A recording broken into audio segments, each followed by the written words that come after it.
Hi and welcome along to AFTV Transfer Daily. This is a Transfer Daily special. What we thought we'd do today is get an agent on here who can explain to us the intricacies of transfers, and also the agent that is going to come up as well has written he's written two brand new books that we want to talk about today as well. I'm talking about Dr. Erkut Sogut. Of course, he's Mesut Ozil's agent. He's been on here before, gave us loads of knowledge, and we brought him back as it's the January transfer window. So good to speak to Dr. Erkut. Are you there? I'm here. Good to speak to you, and thanks for having me again. I really look forward to speaking with you today, again, about football and about a book and a lot of other things. I'm really excited. Brilliant. Listen, we're going to get into the book, which, you know what, the subject of you've written two books, but the subject of the first book in mind, which is called, just to let everybody know, is called Remember My Name, is such an interesting subject and something that I don't think in the world of football transfers, which we all love to engross ourselves in, and we're always talking about 100 grand a week, 50 million pounds for this, 100 million for that, release clause. That this book gets into some stuff that I don't think any of us have thought about, and is really, really interesting. So it's going to be great to discuss that. But first of all, before we do that, I want to ask you a few questions. First of all, how's Mesut getting on? He's good. He's good after his back operation. I mean, maybe you remember in the past, even when he was at Arsenal, from time to time he had some back issues, and it always pops up. And finally, we had to resolve it with an operation, with the surgery, and now he's back. He's playing. Thanks God, he's back on the pitch. Well, he's doing what he loves. He's doing well. Oh, that's fantastic to hear that. And of course, I see the Arsenal shirt in the background. Arsenal been quite busy this January transfer window. Have you sort of been looking from afar and seeing what they've been up to? I mean, they brought in a couple of players, Trossard, which I think was a good signing from Brighton, and Jakub Kivior. So a couple of good signings. Been busy for us in the transfer window. Yeah, definitely. That's actually from 2016, with all the players signed the jersey. So nice. It's a special one. I carry that with me everywhere I go. So I moved to United States. I don't know, I don't know if I told you that. I live in Southern California now. And from here, we actually follow Premier League a lot. It's all over TV. And of course, I follow Arsenal and all the other Premier League teams. It's also my job in the end to follow the market. And I think Arsenal is doing very, very well. I mean, everyone is talking about Arsenal right now. Even here in the United States, to whoever I talk, if it's Premier League, it's right now Arsenal. And the way they play football. And it's nice to watch all these young, talented, gifted players, hungry players. It's really nice to watch Arsenal play. And I think they'll do also good transfers, really needed transfers. The way they get players, I think really smart. And I think they're building something great there. I don't think this team will be only successful this year. I think they're building something for the next few years to watch and see a lot of trophies coming in. Listen, we that's what we want. That's what we want. And it is exciting times at the moment. And I really wanted to specifically ask you about the January transfer window, because it is a lot different to the summer transfer window. In January, you can buy players. You've got that, 1 month window to buy players. But it seems to be a lot more difficult to get players in that you need in January. Why is that? Yeah, I mean, first of all, you already said it. It's only 1 month and it's the middle of the season. So usually a long-term signing you would do in summer, right? So you would really plan ahead and watch the player for a long period of time and do negotiation. And you have a lot of time, even pre-window opening, and then sign him in the window. But January is so short, and January is usually used for if a player is, for example, injured in the team, so you need a replacement for 4 or 5 months, or loaning a player because something in the squad doesn't work properly. So it's more like adjusting for a shorter period of time rather than a long-term deal. But still, there are long-term deals done in January as well, but that's the exception. And usually teams are planning with their finances when the season begins for the whole year. So they have money to spend and they calculate it throughout the whole year. And therefore, the money usually isn't there for most of the teams to actually buy good players. And that's why most of the teams also loaning players in January rather than buying. They would rather loan it with the buy option or with the buy obligation in the end of the season to have their finances. Otherwise, it's not possible. And for me as an agent, it's not that easy to work in January like in summer because of the same situation. What happens in January, we try to loan players, especially young players who couldn't get a lot of minutes within the first team, for example, to go into lower leagues and get some minutes and play to get better, because playing time is very important for young players. It's so important to get out there and play rather than to sit on the bench. And that's for us, like agents, is a time in January usually working on it, getting young players out on a loan. Or, Robbie, what we need to think about it as well. Yes, in Europe, it's a shorter window, but here, I'm in the United States, it's a longer window. So here's the opposite. Like here, we do it right now, long-term deals. So I just brought a player from the Premier League into the MLS. For example, that's a long-term deal, like which was planned and everything. So it really depends where are you in the world. And as an agent today, you work globally. It doesn't matter where you live, but in some markets, it's a short-term window, like in Europe, 1 month. But whereas in South America, North America, we talk about 3 months. So it really depends where you are and which part of the world, and if you're working globally as an agent or not. Yeah, and we've seen Arsenal at the moment in this window, trying to get a midfielder in. You said sometimes you've got to get players in because of injuries. Looks like we've got an injury to one of our players, and we need to get a midfielder in. But the struggle to get that midfielder, because you're going to a club in the case here of Brighton, trying to get their player, which they don't want to sell. I mean, it's really difficult, isn't it? The player wants to come, and I think a lot of people from the outside, they look at it and they say, well, look, the player wants to come. Just put the money down on the table and he'll come. But it's not as easy as that, is it? Yeah, it's not, because it's, as you said, Brighton would love to keep the play as well, So, and they're doing a good season as well, I guess. They're not doing a bad season, and they have a good team, and they want to be successful, and therefore they want to keep the good players until the end of the season. And they know if another team like Arsenal really wants the player, they will pay probably more money they would pay usually in summer. So just to get the player. And as you already said, there's also the player's view, and the player wants to leave as well, which makes it easier for Arsenal to get the player. Because if a player would be like between and says, I'm not really sure if I should leave now in January or in summer, that would have made it more difficult for Arsenal. But you have a player who wants to leave, and you have a financially very strong team like Arsenal in the Premier League, and who is competing to win the league this season. So it's very likely they will get out the player there. And for Brighton, it makes financially maybe sense, but maybe not on the sporting side. Yeah, I mean, the player we're talking about, Moises Caicedo, he issued a statement where he said, I want to leave. To cut a long story short, it was almost like a transfer request. How hard is that for a player to do something like that? We've seen Anthony Gordon do it as well at Everton. And also, is it wise for a player to do that, to go public and say, I want to leave? Or is it sometimes your only option to get out of a club? Yeah, I mean, first of all, Robbie, it's a very, very difficult situation. And we're just talking right now about what we have seen and read on social media. We don't know the things behind the scenes. What really made him write that? Was it himself, or were agents or family members or friends pushing towards it, or someone else who told him to do it? We don't know that. We don't know what really is driving a player to do something like that. And the mental situation is not easy for players sometimes as well. We never talk about mental situation of players, but also it's very important. What drives a player to post something like that in that situation? Maybe the club promised him he can go, and then suddenly they say, no, you can't go. We don't know. We don't really know what happened. But generally, it's not. It's very difficult to post over social media, which can harm the situation with the current club where you are. If you say you want to leave, because you're still under contract, you're still under obligation to play for the club where you are under contract. And if they don't want to sell you, they don't sell you, because you have to. There's a contract in place, and we have to respect the situation, what it is, until this contract ends.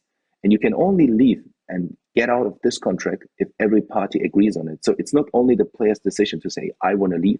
So all three parties, the selling club, the buying club, and the player, has to have an agreement on that. And usually this shouldn't go over social media. This should go obviously behind the scenes where all three parties sit on the table. So we don't know why he has done it. So I think it's difficult to judge him on something. We don't know really all the facts. Ill-advised to go public in this way, because once you've gone public, I mean, listen, it's either you do end up leaving or you've got to go back and play for that same club and face those same fans. So, I mean, what would you advise in this situation when you're advising one of your clients? Yeah. I mean, first of all, I wouldn't get out with that, or would try not to use social media to put out a request like that, because as you just said, Robbie, you still might need to play for the team where you are right now. And imagine you go out into the stadium and all the fans know you don't want to be there, you want to leave, which is not a good situation for the player, to get out there and play. You don't really play for the shirt anymore, maybe, because you want to leave. Your mind is actually somewhere else. You're not actually with this club anymore. And fans can sense that and see that. And when they know it, like there's a player who doesn't want to be there, then they don't want this player to play. I mean, imagine with Arsenal, there's a player right now and does the same thing, and says, I want to leave. I don't want to play anymore for this club. It would be the same problem for the player to get out there and play in the Arsenal Stadium in the Emirates with the fans. I don't think it's a wise decision, but to be honest, we don't really know what happened background. So I don't want to judge this player, what really happened actually there, because I don't know all the facts. But generally said, it's not something we should do. But there are always exceptions in life. Yeah. I also wanted to ask you about the amount of money that's getting spent in the transfer. I think I read the other day that like the Premier League, the money that the Premier League have spent so far in this transfer window is more than all the other leagues put together. Not just more, about 3-4 times more than all the other leagues put together. I mean, we're really spending crazy money at the moment in the Premier League, aren't we? Yeah, I mean, the Premier League makes also crazy money. So that's the thing. I think with the money they make, they have much more to spend. And this is what's happening. And other clubs know that. Other leagues know that when they're selling players to the Premier League, where a player might go from Belgium to Germany for 10 million, it would go from Belgium to England for 30 million, 40 million. So these are the numbers there. And the clubs having huge income in the Premier League, especially the TV revenue, you can't compare with any league in the world. And so even the lowest team in the Premier League, I think, has more TV revenue than Bayern Munich. I think that was a couple of years ago. I don't know if it's changed, but it's massive. Like what kind of financial ability the Premier League's club get from this TV revenue from all over the world, not just from English sites. So it's the overseas TV revenue. It's massive, and that gives a huge advantage to the Premier League clubs to sign the best players in the world and make it the best league in the world as well. And therefore, with having more money to spend, they spend more money. This is what is actually happening. Also for player salaries, the monies are much more higher than all over the world, and also with transfer fees. So I think with the money going up, everything will go up automatically. It goes all together, actually. Mm. Now, I know you've written a book called How to Be a Football Agent, and you've got another one coming out, and we'll talk a little bit about that in a second. But when you were writing that book, did you ever, Did you ever think you'd see something like what Chelsea have been doing in this transfer window, which is an 8.5-year contract to a player? So they signed Mikhailo Mudryk 8.5 years. They've signed other players 7.5 years. I mean, these huge contracts, which turns out to be sort of a way of spreading the deal over a longer period of time. I mean, can you explain what they're doing here? Yes, I mean, there are like two things to explain here, Roy. First of all, the FIFA gives all the countries certain regulations, right? And FIFA says a football contract shouldn't be longer than 5 years if the player is above 18 years old, like 18 and above. So 5 years is the maximum. And under 18, the maximum is 3 years for contracts. But there's an exception. It says like if in a country, the employment law is saying or it's allowing it to doing it longer than that, you can do that. We have seen it in the past a lot in Spain happening, that contracts were longer than 5 years because the Spanish law is higher than the FIFA law. So you need to see like a pyramid of law, whereas the law of the country will be always higher than FIFA law. FIFA is just an association in Switzerland. So their law can't be higher than English employment law, which allows contracts longer than 5 years. But the reason why it's happening today with Chelsea and will happen also, I guess, more in future with other clubs is financial fair play regulations. So they're spreading actually the money they spend throughout 8-9 years, so they can be still under the financial fair play regulations and don't be punished for that. So actually, this is happening right now because for the amount they're spending on transfer fees and just making a 5-year contract, it wouldn't be allowed under the FFP or financial fair play regulations. That's why we'll see in future, Robbie, more these kind of deals coming, just to spread the money around 5, 6, 7, 8, 9 years, just to be under FFP and not get punished by UEFA. I mean, some people will look on it and say very smart. Other people might look on it and say, well, hold on, you're being very crafty here and breaking the rules in a way. But it is a very smart way in which they've done it, and they've managed to secure a lot of players. But are you, though, then storing up a problem for later on? Because you've got a player on a very long... I mean, if I'm on an 8.5-year contract and it's not going well for me and the club want to move me on, I ain't going nowhere unless it's going to be somewhere else that's going to match that period of time and that period of money. Yes, I mean, definitely it will bring some problems with itself for some players, which, as you said, sometimes it just doesn't work out. You know, a new coach might come in and doesn't want to play the play anymore, or the player, something can happen after 3-4 years. And imagine you have an 8-year contract under your belt, and you want that player to leave, but the player says, look, I want to go somewhere, but I'm 25 years old, for example, and I don't want to earn less the money I'm earning right now. And you can't find a club to go because that money he's earning right now, it's massive. And then you have a huge problem, you know, and this will happen, of course. But on the other hand, the advantage could be having longer contracts. If you want to sell a player, a very good one, which works very well, and you want to sell a player and you still have a long-term contract where the player can't actually run out the contract, because this is a huge problem for some clubs, because players run out their contracts and becoming free agents and they can go for free. And since the Bosman case in 1995, this is a huge problem for clubs. But now with having longer term contracts, for some players, it might be an advantage to have a long-term contract and then to be still able to sell the player rather than let the player for free. The other thing I want to ask you is the next sort of thing that's coming a lot in this transfer window is these add-ons. You see, in everything now is like, instead of it's like 60 million, it's like 30 million plus add-ons, or 25 plus add-ons, but it still seems to get to 60. I mean, can you explain what these add-ons are? Because... Yeah, I mean, we have that for years and years, these add-ons, but it's now more talk about it, as you said. Let's say players getting transferred, they say the transfer fee is 80 million, but actually the guaranteed fee is maybe just 40 million. And the 40 million, the other 40 million is just add-ons if, for example, the player does very well, right? Or if the club does very well and win, for example, the Premier League, the other team will get another 3 million add-ons, bonus we call it, or add-ons. If the team competes in the Champions League, another 2 million.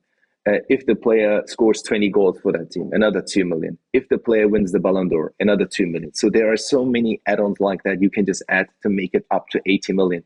But the guaranteed money is 40 million, for example. And there are some easy add-ons, I call them, and very difficult ones. Maybe it will come up to 50, 60, but it will never really reach 80 million, which is like usually never happens, I would say. So the add-ons are just there to make it a bigger possibility for the club, you know, who sells the player, to have some incentives for the future. And this happens actually a lot in football. But the fan usually sees the big money, which says like 80 million, but it's not 80 million guaranteed. It's usually far less than that. So you need to know there's always a guarantee sum, and there are some add-ons in case certain things happening, but you never know if it will happen. Now, before I get to this book that you've written, you've also written another book, and I think you've written more than one book in this series, How to Be a Football Agent. And I know my nephew at the moment, he's been asking me loads of questions about, and I'm gonna recommend to him that he buys your books ASAP. But how can somebody just become a football agent? How difficult is it for anybody who's watching this, who wants to become a football agent? How difficult is it to get into?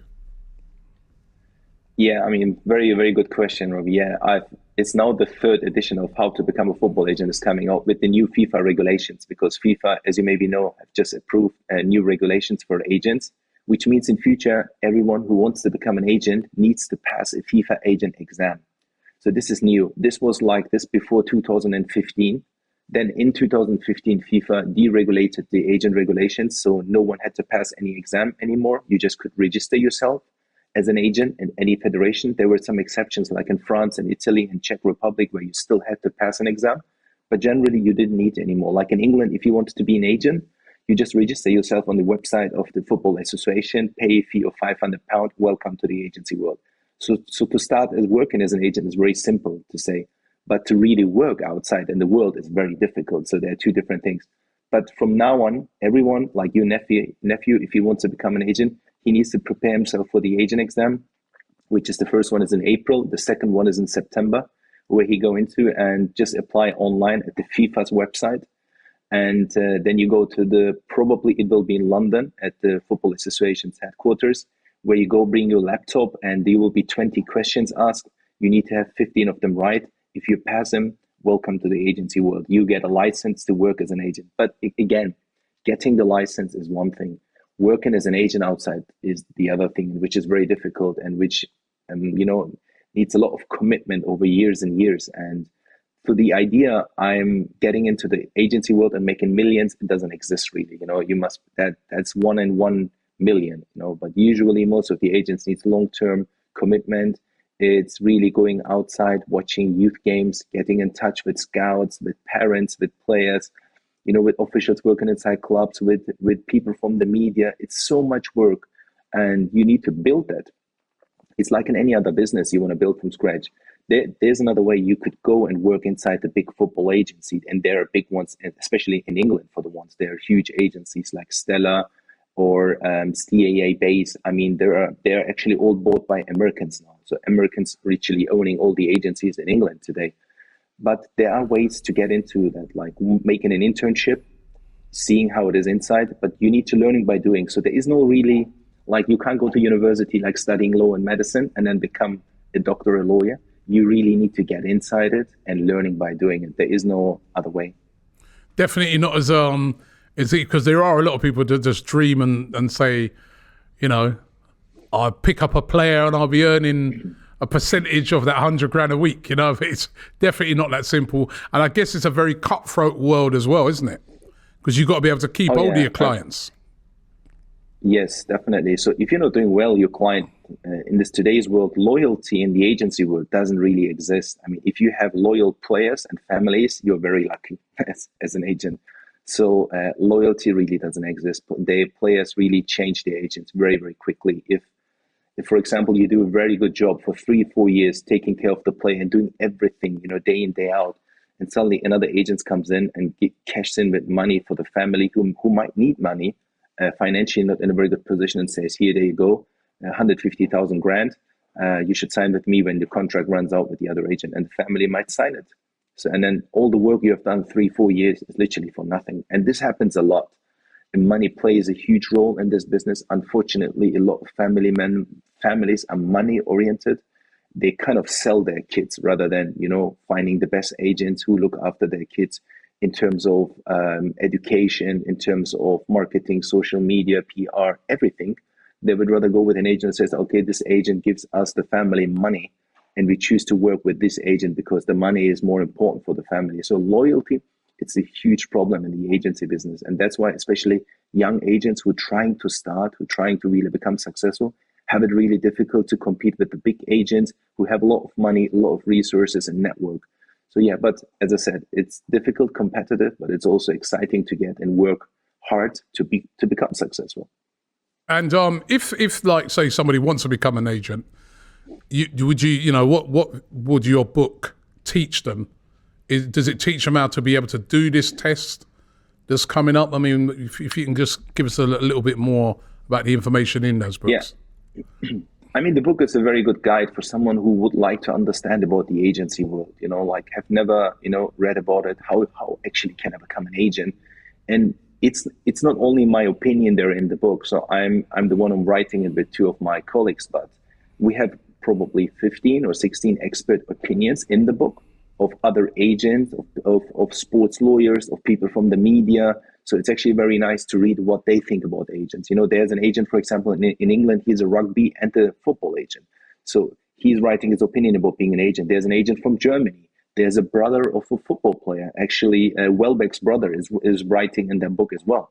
So a former Arsenal player. So his brother is actually explaining how is it to be an agent and to be able to represent a brother, like on a day-to-day business, like family members becoming an agent. So I took that book like from every kind of direction, like for someone who wants to get a first insight and to learn about how actually can I become an agent. That book helps really to understand what is an agent, what's the work of an agent, what's the day-to-day life of an agent, what does an agent have to do, and what is important, like networking, learning a language, and a lot of other things, skills an agent should have in this modern global world. And also ways into getting into other agencies to get an internship. And also on top of that, they will learn how to pass the FIFA agent exam, how to prepare for it, what is important, what do they need to learn, and so on. So it's kind of really helpful as a first intro into the agency world. Definitely. Listen, we're going to put a link in the description for those books for anybody who's watching this and definitely wants to become an agent. You've also got this book, Remember My Name. Now, this book sort of delves deeper into the murky world of, it's human trafficking, literally what's being described in this book through the facade of football. Explain to us this, because basically what you're saying in this book is that there are certain unscrupulous agents that are getting players from, third world countries on the promise of, they can make a lot of money through football and manipulating them. Yes, this book is something I have for years with me, like in terms of writing and collecting information.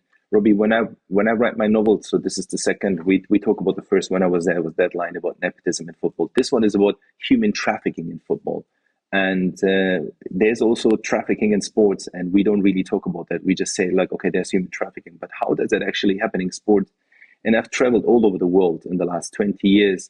And the last few trips I've done to Ghana, to Accra, and I've been to Lagos, Nigeria. And the final trip I've done was to Nairobi, Kenya, before I was finishing this book. And I was collecting information. I was literally investigating. I feel like I'm more like an investigative journalist rather than an agent or like an author. I'm really like I'm sitting down there, I'm mapping out here at the table everything.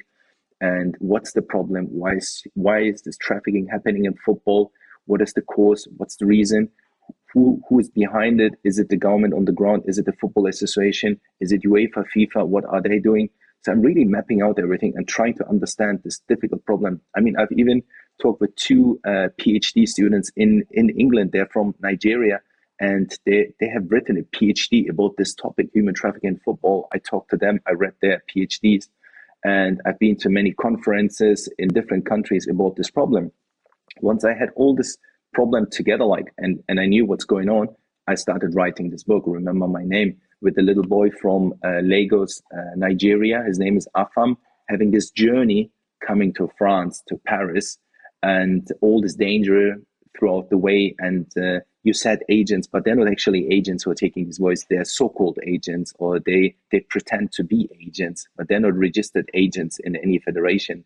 They're just human traffickers. They're just claiming to be agents and using these kids and their future. And I give you an example. When I was in Nairobi, my last trip, there was a player who came to meet me, and 4 hours by bus just to meet me and talk with me about his opportunity to going to Germany. And he brought me an invitation letter, and it was like Werder Bremen on it. And I was looked at it. I said, wow, that looks real. I said, this player's got invited to go to Germany for a trial. But then I looked again, and it looks a little bit suspicious. Then I called someone in Germany and asked, can you find out, is that true? And they said, no, we haven't invited anyone. So I asked the club, and I had to explain the boy, actually, this is fake. And then I asked, did you pay any money so far to these so-called agents? And then he said, yeah, $3,000. And then who are these agents? And then he showed me the WhatsApp messages with these so-called agents. One was in Scotland and one in England. He said, yeah, they're working together. They're two agents, and these are their names. And there were some fake photos you could see, like they're just sending randomly photos, and they got already $3,000. And I said, how did you pay for that? Yeah, everyone in the village gets something. So they collected the money together just for an opportunity to go to Germany and to become a player. And this is just one story we know, and there's so many other stories out there. And the numbers are around 15 to 20,000 every year from especially West Africa. Kids are trafficked into Europe, but also some other countries like in Asia, also in the Middle East. But it happens every day, and we don't talk about that, Robbie. We just talk about the beauty of the game. We talk about the World Cup. We talk about how Arsenal is doing well. But these things are getting down. No one really cares, and it's an important topic. And I wanted to bring awareness to this important topic throughout the novel, because when I talked to the PhD students, they said no one really reads a PhD about that topic. Maybe a novel can reach more people and can bring more awareness to the topic. And basically, so it's on the promise of get over to Germany or get over to England or France and you'll have a trial at, I don't know, Arsenal, when really that trial doesn't exist. And are there ever some of the players that actually make it to the next country? Some are making it, yeah. So how I'm maybe quickly explain you how it's happening so that you get in, and also the listeners, So usually it starts with talent identification. That's the first step of these human traffickers. What they do is they contact these players through social media, because as much as social media is great today, it's also a danger for a lot of people, especially for these players, young players. So they contact them over them social media and tell them, hey, you're fantastic players, because these players in West Africa and all over Africa, they upload their videos on YouTube and all the social media pages.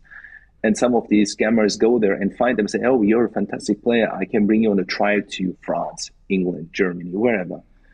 But I need $3,000, $4,000 or $5,000 to make the paperwork happening and arrange the trial. And these players fall for it, and they pay this money. And later on, the so-called agents ask for more money to arrange flights. Some players actually pay the money, and then even they pay the second time the money, and then they even come to Europe.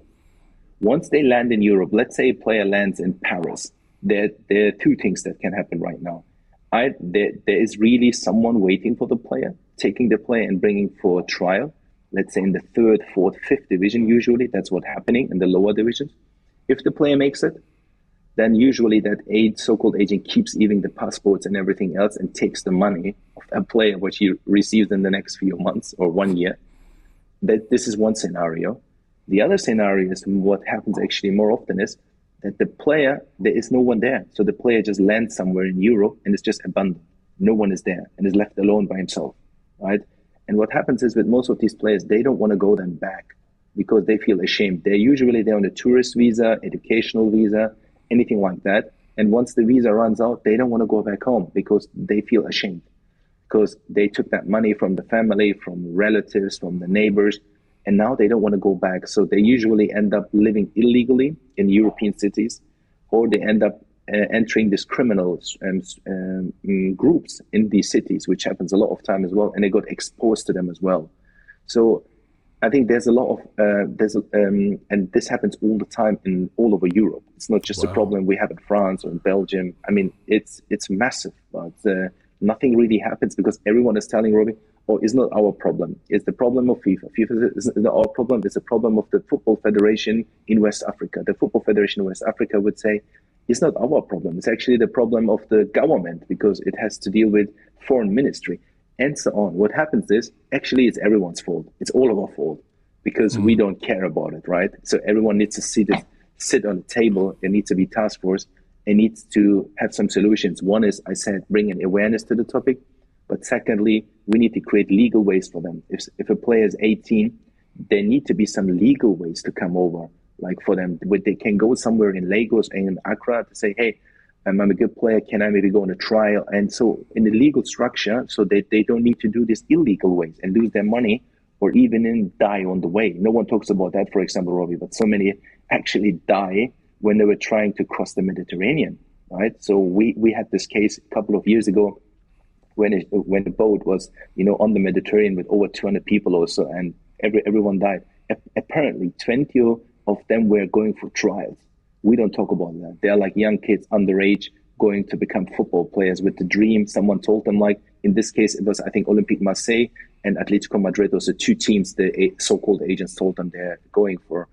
And I think this is a huge problem. And we don't name the problem, Robbie. This is one huge problem in football. What we say today is, I give you an example. Last year, FIFA punished a team in Italy for bringing over underage players to Italy. I think it was like 12, 13 players from Nigeria, I think.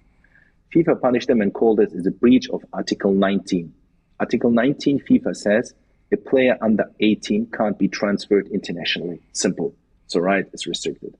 But when this happens, FIFA says, okay, this is, you breach Article 19 and transfer of minors, and you get punished for that. You can't transfer players for the next 2 windows or so.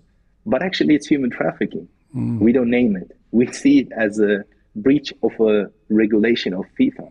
Why don't we name it what it is? They're like 13, 14, 15 years old kids. You play with their lives, bringing them over illegally from other countries, and then telling it like it's a breach of a regulation. It's more than that. I think we need to name it. We need to see it we need to name what the problem is, and it's human trafficking. It's absolutely horrific. Absolutely horrific. You know what, Dr. Erkut? Yeah, I get lots of emails from people abroad, players, footballers, who say, Robbie, do you know anybody at Arsenal? Do you know anyone at any of the London clubs? Because I want a trial. I get those. So, and like you said, it would be so easy to just take advantage. Now I'm sort of, after you're explaining this, it makes you realise that how, if somebody's unscrupulous, how easy it would be to take advantage of somebody like that.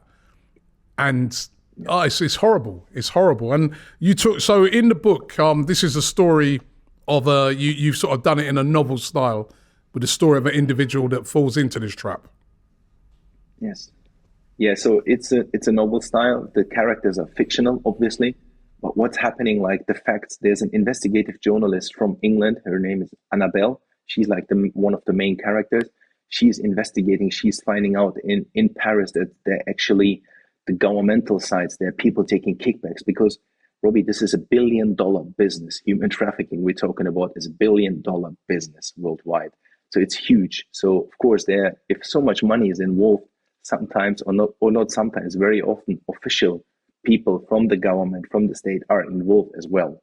So, and she's actually getting into it and trying to find out who is behind this and who is backing these criminals. And it's very exciting what is exciting, it's actually important to read and to understand. This is a big problem we have in football, and it's growing, the problem, because the gap between the African nations and Europe is even growing faster. As you just said, like how much money the Premier League is spending. So when a young boy in Accra sees the player in the Premier League earns 200,000 a week, imagine that. So it changes a lot in the mind. And these players, they do everything. And then you can see in West Africa so many roadside academies, which are not actually academies, but it just built literally roadside to make money and even get the money of these kids over there as well and their families and promise them some dream. I think we need to close this gap a little bit we need to develop. If the countries are not developed, have good academies and a good league on the ground, they won't always come over to have a better life. Everyone wants the better life. We all want a better life wherever we are in the world. But if you don't create something and help them literally where they are, we will always have human trafficking. We will always give them room for that to do it. And we will always have kids dying in the Mediterranean, who want to become a football player and just die on the way because we didn't really help them on the ground to develop their country and to develop their sport. Well, listen, I think it's amazing that you're highlighting this in this book. When's the book going to be out and how can people get it? So the book is out, Robbie, so the Amazon is the easiest way. If they actually Google it or put it on Amazon, remember my name, put my name in, and they would get it easily. You can get the digital version and or the paperback. And so I hope the awareness will spread and we will highlight this problem more towards the whole football world. I think it's very important. I think it's fantastic that you're highlighting this problem, and it's horrible. It's horrible to hear about it, especially as you said at this time where I kind of feel guilty now. I'm talking about just go and spend 80 million and bring him in or whatever, and then you remember this sort of stuff is going on. It's really horrific. It really is. And your other books as well, those also available on Amazon as well. Yeah. Yes, How to Become a Football Agent will be available mid this week. I think Wednesday or Thursday latest. It should be available. I mean, you can already pre-order it on Amazon. How to Become a Football Agent, the third edition. So it's important that they see the third edition. So you can pre-order it already, but it will come out this week. Physically, they can get it this week already. Okay, well, listen, I want to thank you very much. Thank you for this book and all the great work you're doing highlighting these problems. And also, you know, thank you for, you know, I'm gonna put my nephew onto your books, How to Become a Football Agent. He's been harassing me as if I'm some sort of agent or something. I got a clue, right? But I'm going to point him in the right direction now to get those books and start studying up for that exam, because he seems very determined. So, yeah, that'd be good. And it's good to talk to you again. It's good to talk to you again. Same. Thank you very much. Thank you very much for having me, Rob. It's always nice talking to you and discussing football, and fully discussed again soon. I'm writing the third book for everyone to know. It's about racism in football in Germany. So that's my third book, my third novel. I'm on the research part right now. It's summer, end of summer, hopefully I will bring out how racism is embedded in football. So that's the next project. So okay, looking forward to that. By the way, how long, when you're writing a book, how long does it take you to do it? How much the first book took me, I think the first book took me around 3 years. To really from the day to start to publishing, but then it's going fast because you learn it. You can publish a book within 6 months to 1 year. So because you know how things work, it's all about the first time. It's always difficult, whatever you do in life. Yeah. And because I first had to learn how to write a book, so I'm like the way I think is like I need to first learn how to write it, how to outline a book, how to describe character, how to do location, how to do suspense in a novel. And then I'm writing a thriller, how to write a thriller. I've visited online courses about writing. I've read so many books about it. So I first had this part, and then I started the research part, and then the writing part. And then you make so many mistakes, like unbelievable. Like you learn and learn, but it's like everything else in life. You just have to get better with every book. My goal is literally to get better with every book, to become a better writer. And that's the goal. So it takes a lot of time, but if you have done it once, then it goes fast, 6 months to 1 year. It's really also how much time you have per day. If you do, like, I'm a full-time lawyer, agent, and a lecturer at the same time, and I'm a writer. So I usually write in the mornings. It's here in LA at 6:30 in the morning. So I usually wake up at 5 in the morning, and this is the kitchen area where I will sit and write 2 hours before the kids wake up. So you need to be determined and committed to do something in life. If you think, hey, I want to write books, but you can't never start, you need to first change your life a little bit and have some plan and structure. Otherwise, you'll never write a book. So it's all about commitment. All about commitment. Listen, thank you. And you're doing great. You're doing great. So thank you very much for these books. And best of luck with the new books that are coming out. And I'll see you very soon. Thank you very much. And all the best for the end of the season. And hopefully you guys get the trophy finally. Oh, we've got to lift that. We've got to lift that. Thank you. Shop for AFTV merch at shop.aftv.co.uk. Subscribe to us on YouTube. Follow us on Instagram, Facebook, Twitter, TikTok, Snapchat, and Twitch. We've got content for every platform, so check it out.